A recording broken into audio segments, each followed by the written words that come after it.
আসসালামু আলাইকুম ওয়া রাহমাতুল্লাহি ওয়া বারাকাতুহু হামিদাও ওয়া মুসাল্লিয়াও ওয়া মুসাল্লিমা আম্মা বা'দ।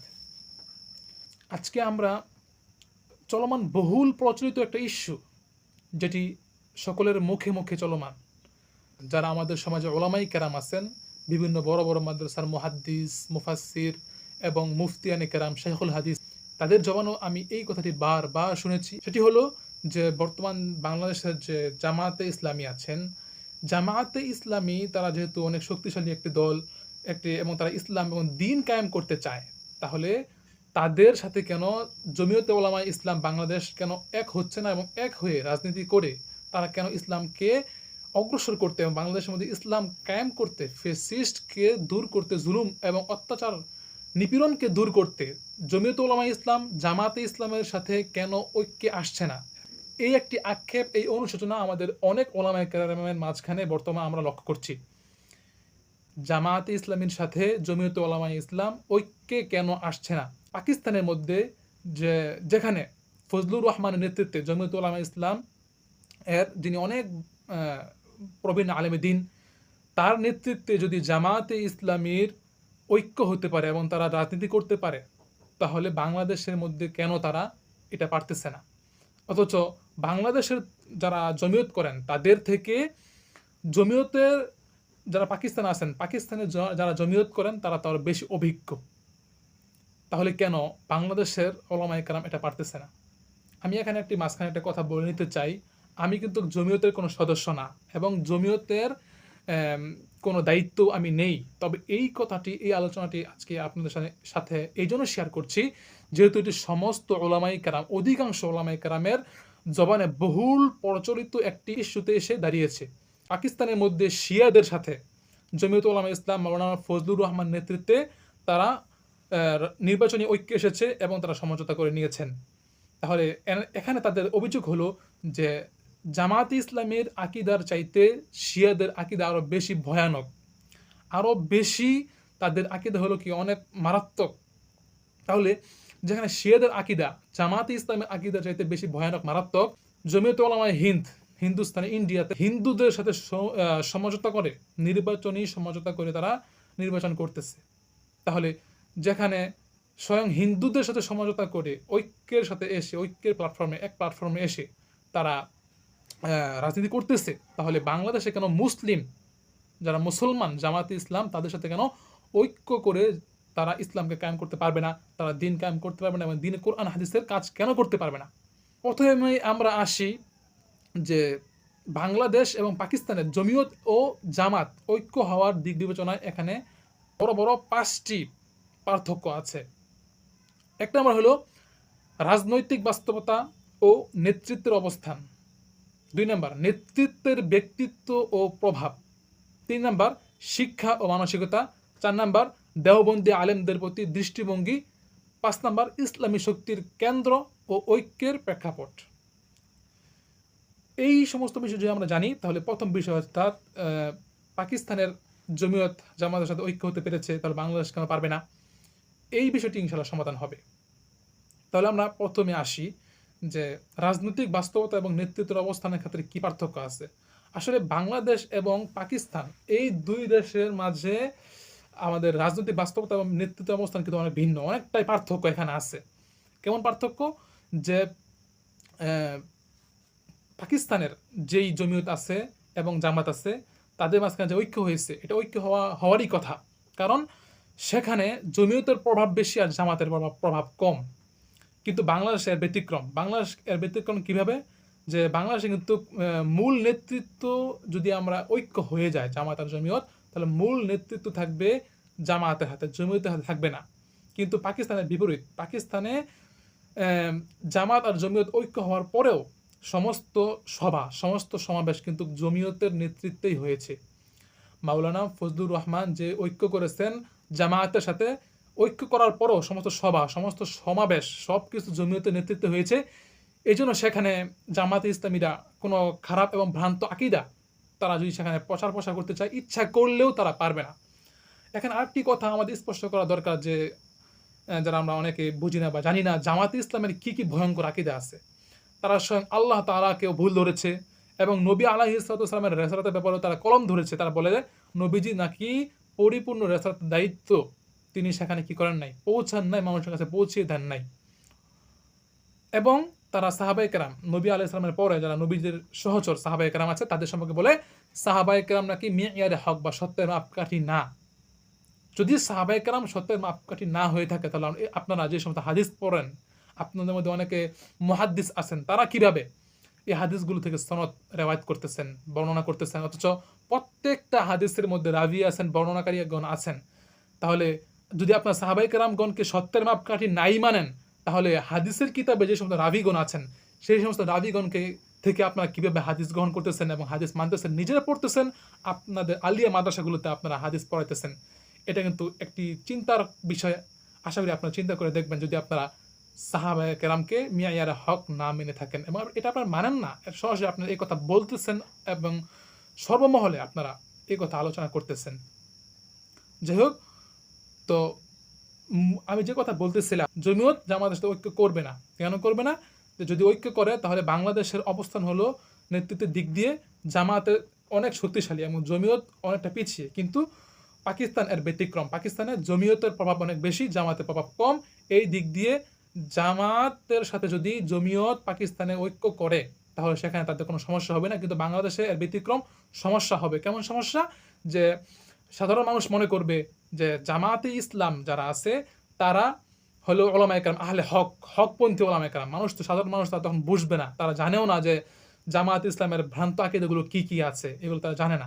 তখন তারা যদি জামাত ইসলাম ক্ষমতা আসে এবং জমিয়ত তাদের সাথে ঐক্যের প্ল্যাটফর্মে আসে, তখন তারা একটি ভ্রান্ত মতবাদ ছড়ানোর চেষ্টা করলে বা ফেতনা ফাসাদ ছড়ানোর চেষ্টা করলেও মানুষ সেগুলোকে অকপটে মেনে নেবে এবং সেগুলো মানুষ বাদ বিচার করার চেষ্টা করবে না। তারা তখন এগুলো আর বুঝবে না যে কোনটা ভ্রান্ত আর কোনটা হক। তখন মানুষ খুব সহজেই ভ্রান্ত পথে, বাতিল পথে, অন্ধকার দিকে অগ্রসর হয়ে যাবে। এই জন্য প্রথম বিষয়টা আমাদের ক্লিয়ার হয়ে যাওয়ার কথা এতক্ষণে যে পাকিস্তান এবং বাংলাদেশ এই দুই দেশের জামাতে ইসলামের মধ্যে কি পার্থক্য। 2 নম্বর আমাদের যে আলোচনা, যে নেতৃত্বের ব্যক্তিত্ব ও প্রভাব। পাকিস্তানের মধ্যে যে জামাতে ইসলামের যিনি প্রধান, যিনি আমির, তার নাম হচ্ছেন হাফেজ নাইমুর রহমান। হাফেজ নাইমুর রহমানের চালচলন হচ্ছে প্যান্ট শার্ট পরেন। মানুষ তাকে দেখলেই মনে করেন যাচ্ছে সে কিনা আলেম না এবং সে ইসলামী বা শরীয়ী বা দ্বীন পর্যায়ে কোনো কথা বললে মানুষ সেগুলোকে সহজে মেনে নিবে না, কারণ সে তো প্যান্ট শার্ট পরে বা তার মধ্যে ওলামায়ে কেরাম আলেম হওয়ার কোনো সিফাত নাই। কিন্তু এর ব্যতিক্রম, এর বিপরীতে বাংলাদেশ দেখেন, যিনি আমাদের বর্তমান জামাতে ইসলামের আমির ডাক্তার শফিকুর রহমান, তার মুখে দাঁড়িয়ে আছে, তার মাথায় টুপি, গায়ে পাঞ্জাবি পরনে। তো সাধারণ মানুষ কিন্তু মনে করবে সে আলেম, সে দ্বীন এবং শরীয়ত সম্পর্কে একজন মুফতি সাহেবের মতো, একজন মুহাদ্দিস সাহেবের মতো, মুফাসসির সাহেবের মতো সম্পূর্ণ অবগত। এজন্য তিনি একটা কথা বললে কিন্তু মানুষ এগুলোকে সহজে মেনে নিবে এবং এটা তাদের একটা চাল। কেমন চাল দেখেন আপনি, তাদের মধ্যে অনেক এরকম নেতৃত্ব দিতেছে বাংলাদেশে, তাদের মাথায় টুপি থাকে না, পরনে শার্ট, প্যান্ট, মুখে দাড়ি খুব অল্প পরিমাণ, কিন্তু তারা এটাকে চক্রান্ত এবং ষড়যন্ত্র হিসাবে তাদের আমির এমন একজনকে নির্বাচন করেছে যে মানুষ সাধারণ হিসেবে মনে করলেই বা দেখলে যেন বুঝে যে সে খুব ভদ্র, সে বড় আলেম বা সে দ্বীনের অনেক জ্ঞান, অনেক শরীয়তের অনেক বিষয় তার জানা আছে। তো এর মাধ্যমে বুঝে আসে তো পাকিস্তানের যে জামাতের যিনি প্রধান, যিনি আমির নাইমুর রহমান হাফেজ, তিনি প্যান্ট শার্ট পরে থাকেন, তার মধ্যে আলেমের তেমন সিফাত বা গুণ নাই। তিনি শরীয়তের একটা কথা বললে মানুষ সহজে মানবে না। কিন্তু বাংলাদেশের ব্যতিক্রম, বাংলাদেশে এরকম অনেক বড় বড় ইসলামিক বক্তা, অনেক ইসলামিক স্কলারগণ আছেন, ডাক্তার মিজানুর রহমান আজহারী, আমির হামজা সহ এরকম অনেকে আছেন, যাদের একটা কথা বললে মানুষ, যুব সমাজ এবং আমাদের মা বোনরা বা অনেকে এরকম আছেন যিনি যারা সহজেই কোনো তাহকিক না করে, বিশ্লেষণ না করে, এর ব্যাখ্যা না করে সহজেই তাদের কথার উপর তারা আমল করে ফেলবে। তো পাকিস্তানের তুলনায় বাংলাদেশের জামাতের ব্যক্তিত্ব এবং প্রভাব অনেক অনেক গুণ বেশি, কিন্তু পাকিস্তানের কম। অর্থাৎ এখন যদি বাংলাদেশের জমিয়ত জামাতের সাথে ঐক্য আসে, তখন তারা ক্ষমতা আসার পরে কোনো ফেতনা ফাসাদ, তাদের খারাপ আকীদাগুলো মানুষের মাঝখানে প্রচার করতে চাইলে ডাক্তার মিজানুর রহমান আজহারী বা আমির হামজা সহ অন্যান্যরা এই কোনো বক্তব্য বা কোনো লেকচার দিলে মানুষ খুব সহজেই বিশ্লেষণ না করে সেগুলোর প্রতি ধাবিত হয়ে যাবে এবং ফেতনা ফাসাদ খুব অল্প সময় মানুষের মাঝে প্রচার হয়ে যাবে। এই ভয়, এই আশঙ্কা, এই সম্ভাবনা আমাদের মধ্যে আছে। এই গেল 2 নাম্বার আমাদের আলোচনা। 3 নাম্বার গেল যে শিক্ষা এবং মানসিকতা। পাকিস্তানের জামাত এবং জমিয়ত বা কওমি যারা আছেন ঘরানার উলামায়ে কেরাম, এদের মধ্যে শিক্ষা এবং মানসিকতা কিরকম? পাকিস্তানের মধ্যে তারা কওমির যে লেখাপড়া আছে, এই লেখাপড়াও করে, পাশাপাশি তারা জেনারেল সার্টিফিকেট অর্জন করে। যার কারণে জমিয়ত বা জামাত অথবা কওমি বা সুন্নি এগুলোর মধ্যে তাদের দ্বন্দ্ব খুব কম, তাদের মধ্যে মিল আছে। কিন্তু বাংলাদেশের ব্যতিক্রম। বাংলাদেশ যারা কওমি মাদ্রাসায় লেখাপড়া বা করে বা যারা জমিয়তের ওলামায়ে ইসলাম যারা আছেন, এদের অধিকাংশই হচ্ছে কওমি পড়ুয়া অথবা কোরআন হাদিস সরাসরি শুধুমাত্র কোরআন হাদিসের জ্ঞান ওনাদের আছে, কিন্তু জেনারেল সার্টিফিকেট খুব কম। যার কারণে দেখা যায় যে জমিয়ত এবং জামাত বা কওমি অথবা জামাতে ইসলাম বা আলিয়া, এদের মধ্যে কি নাই, মিল নাই। এবং জামাতে ইসলাম অধিকাংশ তারা আলিয়া পড়ুয়া, এবং আলিয়া পড়ে তারা অধিকাংশ চলে যায় জেনারেল শিক্ষিত বা সার্টিফিকেট অর্জন করার জন্য, কিন্তু পাকিস্তানের ব্যতিক্রম।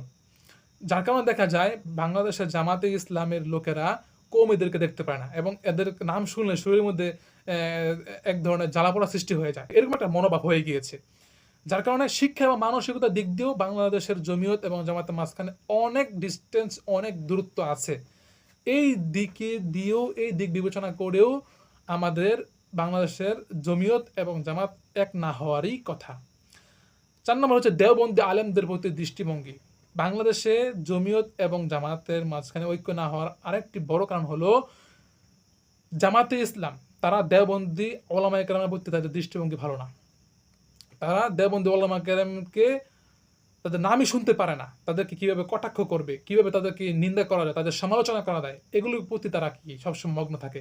জামাতে ইসলামের কোনো বক্তার মুখে, কোনো ইসলামিক স্কলার মুখে আপনি শুনবেন না যে আমাদের ওলামায়ে কেরামের নাম তারা শ্রদ্ধার সাথে স্মরণ করেছে। তারা আমাদের হোসেন আহমদ মাদানী, আমাদের আহমদ শফি, আমাদের আরও যারা নূর হোসেন কাসিম রহমতুল্লাহ আলাই এবং জুনায়েদ বাবনী রহমতুল্লাহ, আমাদের আরও যারা আশরাফ থানভী রহমতুল্লাহ আলাই, এই সমস্ত আমাদের কওমি বা আমাদের আহলে হক, আহলে সুন্নাত ওয়াল জামাতের যারা বড় বড় ওলামায়ে কেরাম আছেন, এদের নাম আপনারা এদের মুখে শুনবেন না। কারণ কি? তারা তাদের দেওবন্দি আলেমদের প্রতি এদের দৃষ্টিভঙ্গি ভালো না। কিন্তু পক্ষান্তরে পাকিস্তানে দেওবন্দি ওলামায়ে কেরামের প্রতি জামাত ইসলাম যারা আছেন তাদের খুব ভালো সম্পর্ক এবং নিগুড় সম্পর্ক, এবং তারা খুব ভালো মনোভাবও পোষণ করে থাকেন।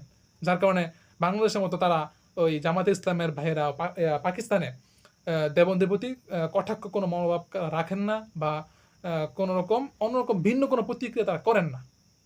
ইসলামী শক্তির কেন্দ্র এবং ঐক্যের প্রেক্ষাপট, পাকিস্তানের মধ্যে জমিয়ত উলামা ইসলামের অনেক বড় একটা শক্তি কেন্দ্র সেখানে। কারণ সেখানে আফগানিস্তানের পক্ষ থেকে, তালেবানের পক্ষ থেকে পাকিস্তানের জমিয়ত উলামা ইসলামকে সমর্থন দেওয়া হয়।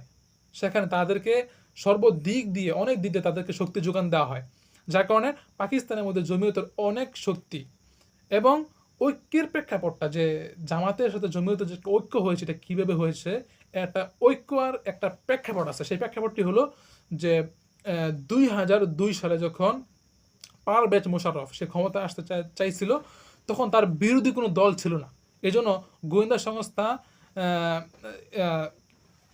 জমিয়ত উলামা ইসলাম ফজলুর রহমানকে তারা চাপ প্রয়োগ করলো যে তার সমমনা যে ধর্মীয় আরো দলগুলো আছে, জামাত ইসলাম সহ অন্যান্য দল, শিয়া, এদেরকে তারা চাপ দিল যে যেন একসাথে ঐক্য হয়ে তারা কি করে, ওই পারভেজ মোশাররফের বিরোধী দল হিসেবে তারা দাঁড়ায় এবং তাকে যেন ক্ষমতা আসতে সাহায্য করে। কারণ পারভেজ মোশাররফের সাথে যারা বিরোধী দল করবে, তারা তখন একটি কারণে তখন তারা জেলে ছিল।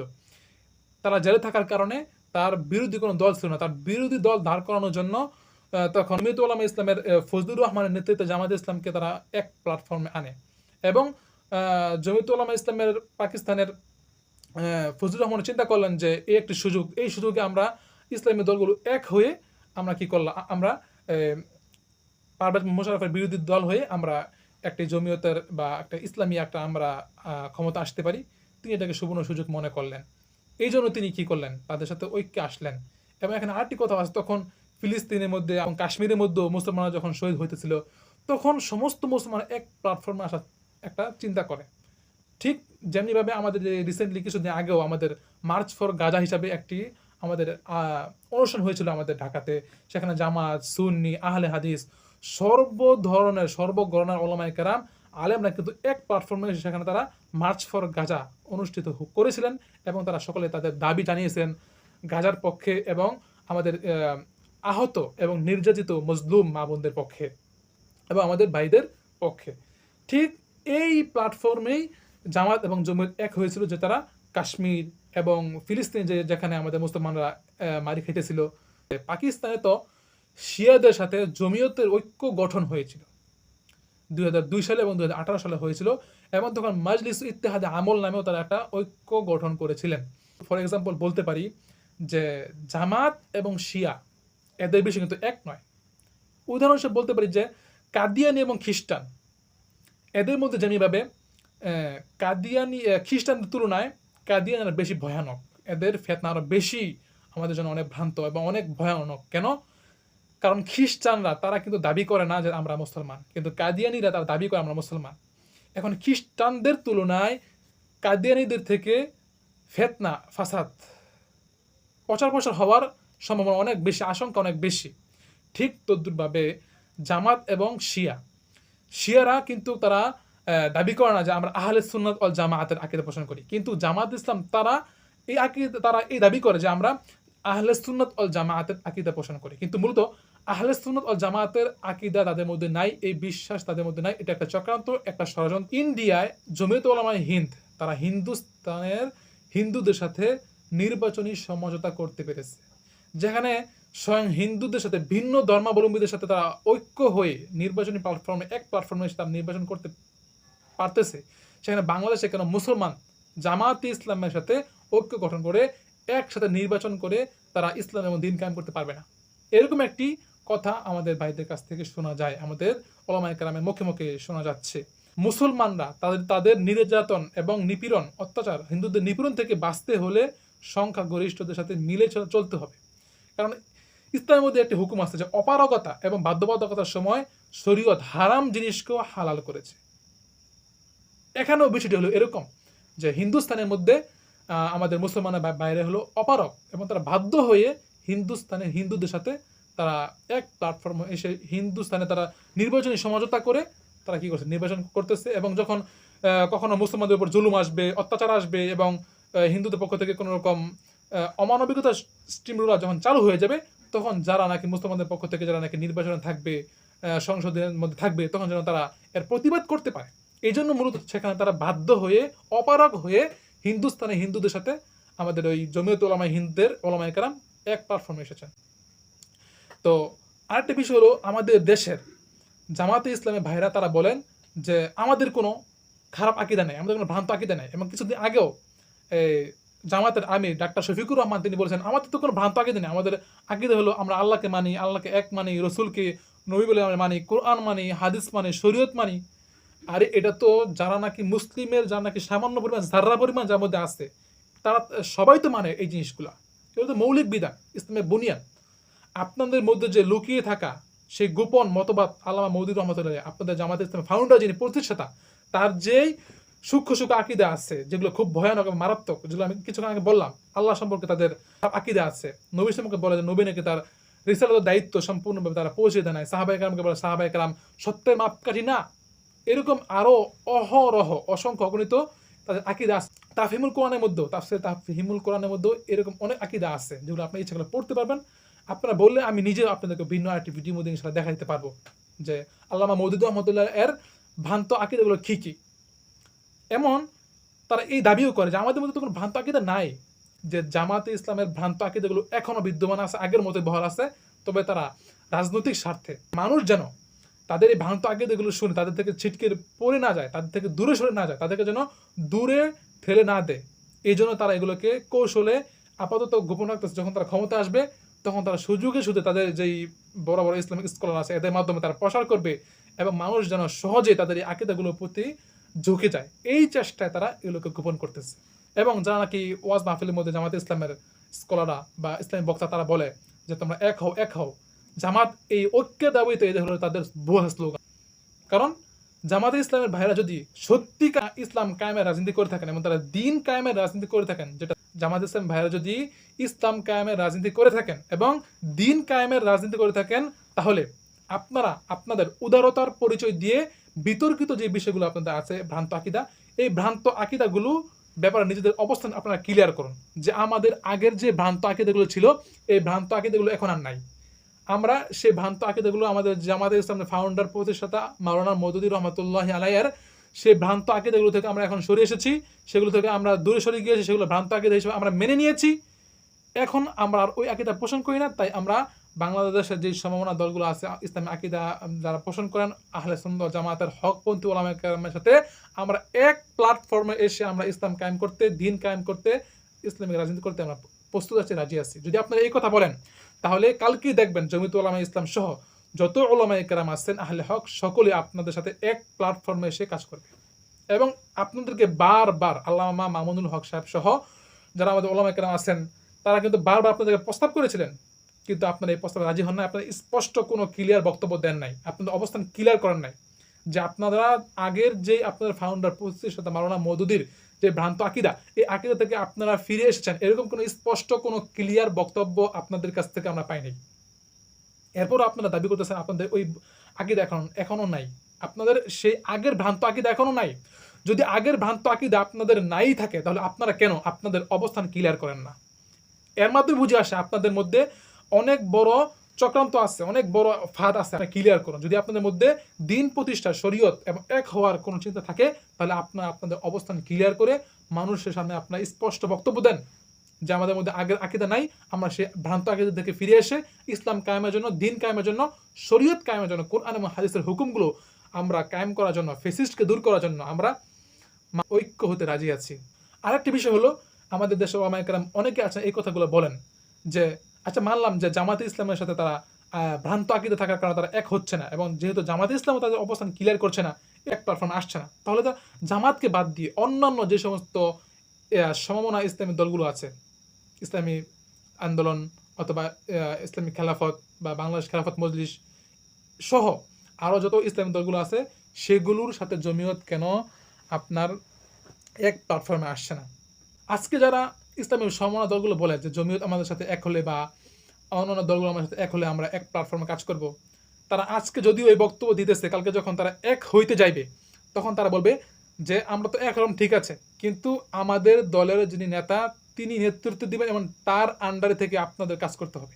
এবং অপর দল ঠিক তদুরভাবে এই কথা বলবে যে আমরা এক হলাম ঠিক আছে, কিন্তু আমার দলের যিনি নেতা তিনি নেতৃত্ব দিবেন, আপনাদের নেতৃত্বে আমরা চলবো না, আপনাদের অধীনস্থ হয়ে আমরা চলবো না। অর্থাৎ সমমনা দলগুলোর মনোভাব এরকম যে কেউ কারো নেতৃত্ব মানতে চায় না।